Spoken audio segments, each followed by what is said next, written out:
alladzina akhadhu an hududihim wa iradatihim. Fal muqarrabuna jeung ari ibadah muqarrabun ngadeukeutkeun ka Gusti Allah, hum ari itu si ibadah muqarrabun alladzina eta jalma-jalma akhadhu anu miharep itu si jalma an hududihim tina kabahagiaanna itu ibadah, wa iradatihim jeung keinginanna itu ibadah. Wa qamu jeung ngadirikeun itu si jalma bi huquqi rabbihim kalawan pirang-pirang hakna Gusti Allah, ubudiyati lahu ngaibadahkeun itu si jalma lahu ka Gusti Allah, wa talban jeung nyuhunkeun ka Gusti Allah limardotihi karena karidoana ti Gusti Allah. Wa haulaihum jeung ari itu si jalma anu ibadah abrar al arifuna eta jalma anu bijaksana wal muhibbuna jeung anu dipiki cinta ku Gusti Allah. Bismillahirrahmanirrahim.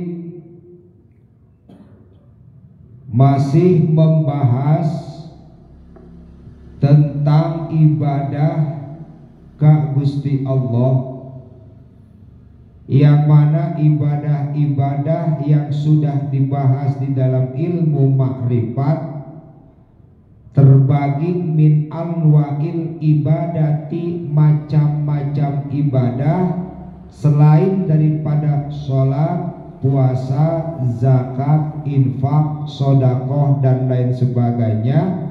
Wa dzukira ila ghairi dzalik, salian ti anu tadi disebutkan ada ibadah-ibadah yang perlu kita ketahui, di mana ibadah-ibadah yang sering kita lakukan setiap hari yang melaksanakan sholat, puasa, zakat dan lain sebagainya, itu di dalam ilmu makrifat dikatakan fayakunu istihqaruka lahu qillatun adabun, sebagai bukti bahwa kita mempunyai adab kepada yang menciptakan kita. Andai saja kita tidak punya adab dengan yang menciptakan kita, maka disebutnya adalah istihqaruka. Apa istihqaruka? Hinanya diri kita hidup di alam dunia, tidak mengindahkan ibadah kepada Allah, dengan inti adalah tidak mempunyai adab dan akhlak terhadap yang menciptakan kita. Jadi kalau kita berpikir seperti ini, alangkah hinanya jika kita tidak ibadah. Sedangkan ibadah bukan berarti sholat, puasa dan lain sebagainya. Oke lah, yang disebut dengan puasa, zakat itu adalah yang disebut dengan setiap hari, yang setiap detik yang harus kita lakukan. Sholat 5 waktu, bahkan ada sholat-sholat sunnah. Apakah itu di waktu? Tidak. Sholat duha, pagi ada sholat duha, malamnya sebelum subuh ada sholat tahajud, duhur siang ada duhur, sore ada asar, ada qobliyah, ada ba'diyah, setelah maghrib juga seperti kita pengajian dan lain sebagainya. Itu adalah ibadah, adalah tata krama kita, adab kita kepada yang menciptakan kita. Sehingga yang sudah dikatakan oleh Allah, ya ayyuhalladzina amanu ya ayyuhan nasu ubudu rabbakumul ladzi khalaqakum walladzina min qablikum la'allakum tattaqun. Sebelum kita, orang tua kita, uyut kita, kakek dan lain sebagainya, mereka melaksanakan ibadah kepada Allah dengan satu syarat, hina kalau tidak melaksanakan ibadah. Itu patokannya.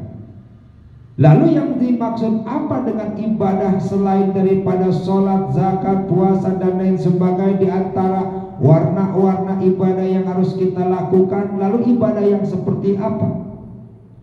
Walhasilu jeung ari hasil daripada ibadah yang kita lakukan, anna ibadallahil mahsusina, ibadah yang kita lakukan setiap detik, setiap waktu, bahkan yang sudah ditentukan seperti sholat dan puasa, itu terbagi dua. Ini yang khusus. Jadi kalau berangkat haji ada haji reguler, tidak menunggu lagi. Nah ini diceritakan, bahkan dibahas di dalam ilmu ma'rifat, ibadah yang khusus. Sulit kalau khusus itu. Kenapa sulit? Apa yang kita lakukan khusus, seperti di dalam Al-Quran, qad aflahal mu'minun, berbahagialah orang-orang mukmin, alladzina hum an sholatihim khashi'un, orang yang melaksanakan sholatnya dalam keadaan khusyuk. Khusyuk yang seperti apa? Khusyuk dalam arti kata mahsusin. Lalu yang disebut mahsusin apa? Khusyuk dalam arti kata takut. Ini yang sering kita salah paham.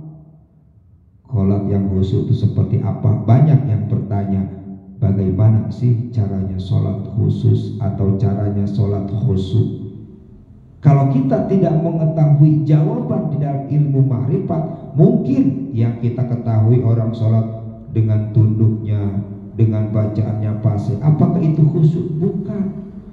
Itu namanya mengibadahkan dirinya sendiri. Itulah tata krama dalam sholat. Di dalam ilmu fikih sudah dibahas tata krama niat, tata krama baca Fatihah, tata krama baca surat, tata krama ruku, sujud dan lain sebagainya, sehingga kita tidak dihinakan.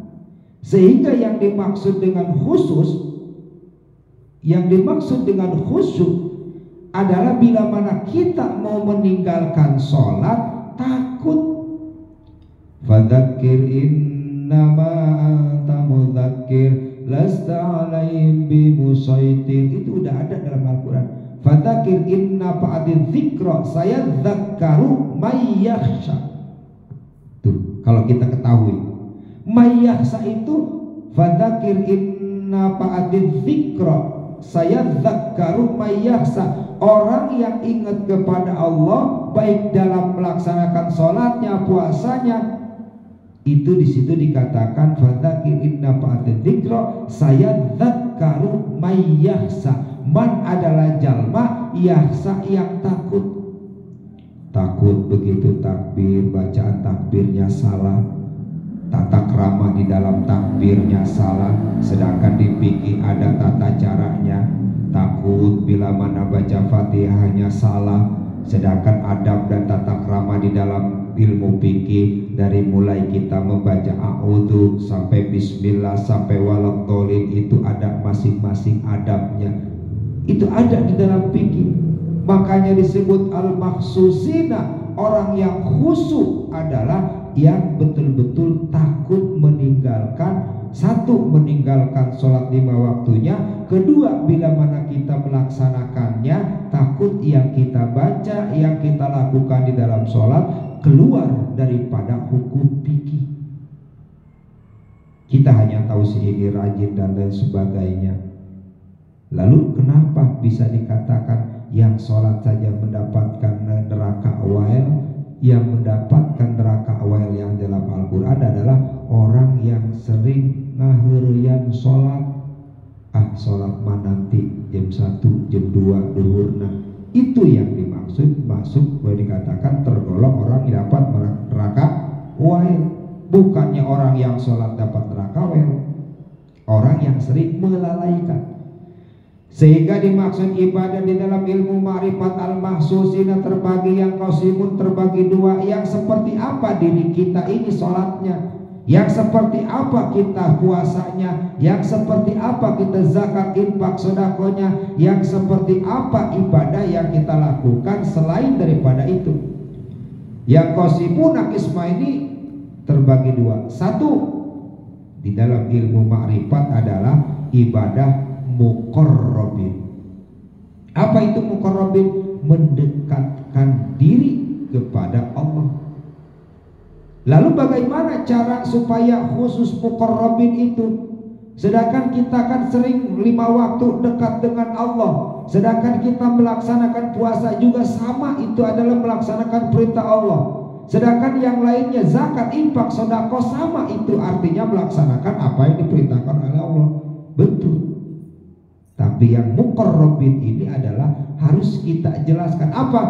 Al-muqarrabin fal muqarrabuna jeung ari nu disebut dengan ibadah mendekatkan diri kepada Allah, alladzina akhadu an hududihim wa iradatihim. Apa? Alladzina adalah orang-orang akhadu yang berkeinginan betul ibadah itu an hududihim, merasakan untung, merasakan bahagia. Orang sholat, ya Allah bahagia bisa melaksanakan sholat tepat waktu. Duh ya Allah bahagia senang bisa sholat berjamaah. Duh ya Allah bahagia senang bisa bacaannya fasih.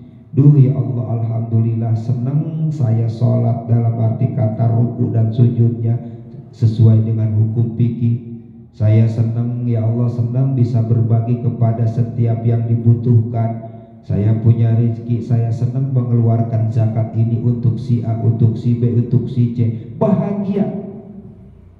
Jadi yang kita lakukan ibadah itu seakan-akan bahagia aja, nggak ada yang tersisa, nggak ada yang sia-sia. Kan ada yang sia-sia. Ya tadi coba kalau tadi nggak sholat berjamaah di masjid, tadi ada tamu yang datang, bla bla bla dan lain sebagainya. Duh coba kalau tadi saya nggak puasa, kalau hari ini nggak puasa, kalau hari ini nggak puasa kan bisa aja tadi diajak makan dan lain sebagainya. Duh ya Allah, coba tadi nggak ada uang yang tadi saya infakkan ke masjid atau mensedekahkan kepada yang fakir miskin dan lain sebagainya, pasti saya tadi kebeli ini kebeli itu. Itu nggak bahagia. Tapi kalau merasa bahagia, senang. Begitu adzan, begitu waktunya puasa Senin Kemis, begitu ada uang kita infak sedekah, ya Allah, inilah kebahagiaan saya bisa berbagi dengan orang. Inilah kebahagiaan saya bisa berjamaah di masjid, bisa sholat 5 waktu tepat waktu, sehingga merasa bahagia. Itu namanya muqarrabin, mendekatkan diri. Bukannya yang dikatakan fadzakir innama anta mudzakir, atau dikatakan ingat kepada Allah, maka akan menjadikan hati kita tenang. Yang dimaksud muqarrabin adalah apa yang kita lakukan, ibadah kita, apapun jenisnya itu ibadah, merasa bahagia. Senang ya Allah ngaji, senang bisa ngaji, bisa dengan yang lainnya, bisa mencari ilmu, bahagia. Bahkan bukan senang aja yang disebut muqarrabin, wa iradaihim, merasa diri kita itu ingin pintar, ingin tahu, bukan ingin pintar, ingin tahu. Seperti kita usaha kita hanya sebatas warung penjual rokok, tapi ingin tahu bagaimana caranya ini supaya saya nambah usahanya. Wa iradaihim, jadi belajar dengan arti kata saya nggak akan ini terus, saya harus bisa sekarang penjual rokok, besok menjadi penjual makanan dan lain sebagainya. Jadi bahagia dan merasa ingin tahu. Oh si Anu gimana sih caranya, usahanya lancar.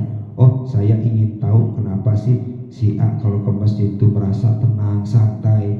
Cari tahu.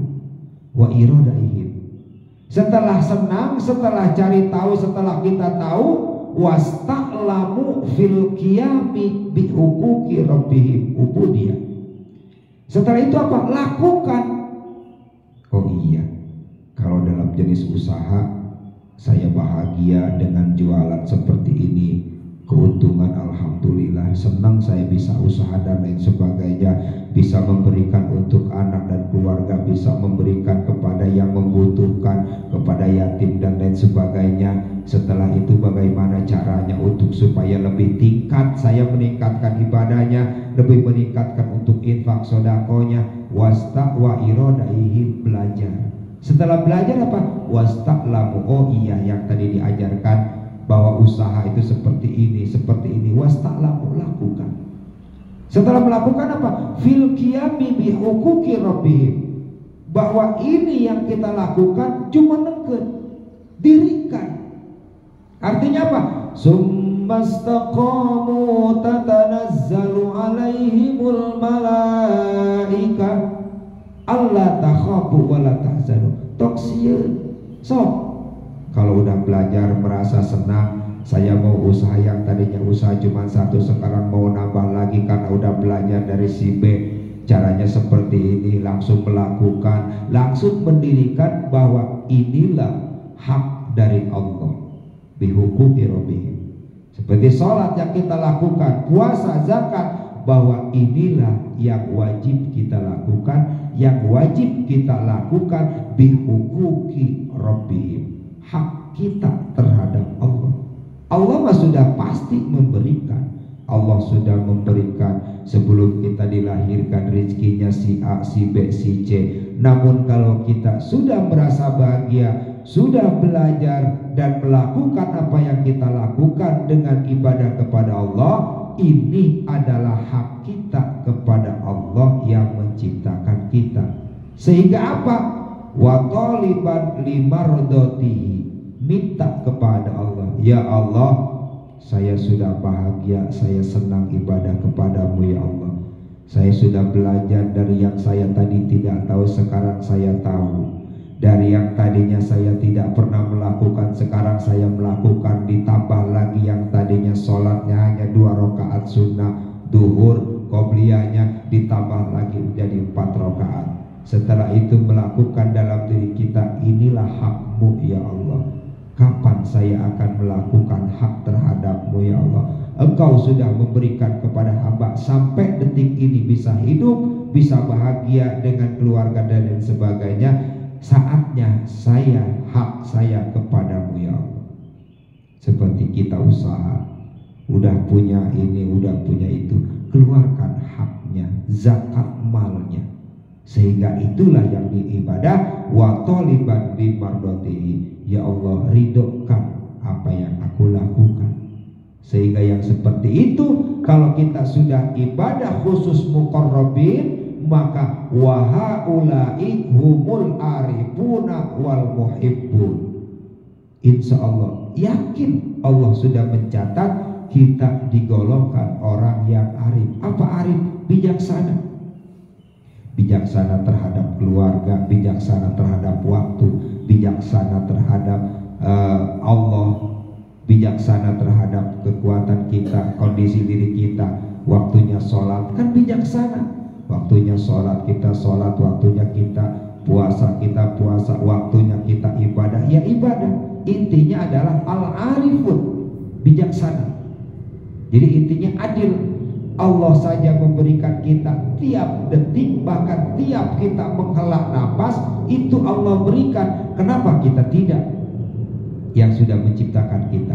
Sehingga kalau kita bisa ibadah muqarrabin, maka Allah akan berikan peringkat kepada kita al-arifun, orang yang bijaksana. Sungguh bijaksana hambaku. Kenapa? Di waktunya sholat, waktunya puasa, waktunya sholat sunnah, waktunya ibadah melakukan zakat, infak, sodako, waktunya menolong orang dan lain sebagainya. Itulah al-arifun. Yang keduanya apa? Wal muhibbun, bakal dipika cinta ku Gusti Allah. Bukan sama Allah saja, terhadap manusia pun kita akan dipika cinta, akan jadikan kadede. Ya Allah, si itu mah bener udah jualan, waktunya sholat dia sholat, ingin seperti dia. Kadang ke saya mengasih untuk zakat malnya dan lain sebagainya. Yang tadinya kita benci, kita jadi al-muhibbun, jadi sayang. Semoga dipanjangkan umurnya, terus didoakan. Kenapa? Karena kita al-arifun. Begitu juga dalam keluarga, kita memberikan ke anak-anak kita, kepada istri kita, kepada saudara kita. Itulah adalah ridho dari Allah. Itulah ibadah yang kita merasa bahagia, tidak pernah merasa putus asa, bahwa inilah yang wajib kita lakukan kepada Allah, yang wajib kita lakukan terhadap anak, istri dan keluarga, yang wajib kita lakukan untuk saudara-saudara kita. Itulah yang dimaksud dengan ibadah khusus, yang dimaksud dengan muqarrabin. Berasa diri kita yang kita lakukan ibadah apapun yang kita lakukan, merasa bahagia, merasa ingin tahu dari yang lebih lagi, dan melakukan yang sudah kita lakukan, sehingga menciptakan dalam diri kita, inilah hak dan kewajiban kita kepada Allah yang menciptakan kita. Minta ridho ya Allah sesuai dengan yang kita inginkan di dalam niatnya. Seperti kita lihat niat puasa, nawaitu semoga anda dipadi syari kepada sangat lillahi ta'ala, semua ujungnya adalah lillahi ta'ala. Semoga apa yang kita lakukan dijadikan oleh Allah sebagai orang yang arif dan bijaksana, yang dicintai oleh Allah dan dicintai oleh manusia. Mudah-mudahan pengajian kita ada manfaat dan bermanfaat bagi kita semua. Billahi taufiq wal hidayah. Assalamualaikum warahmatullahi wabarakatuh.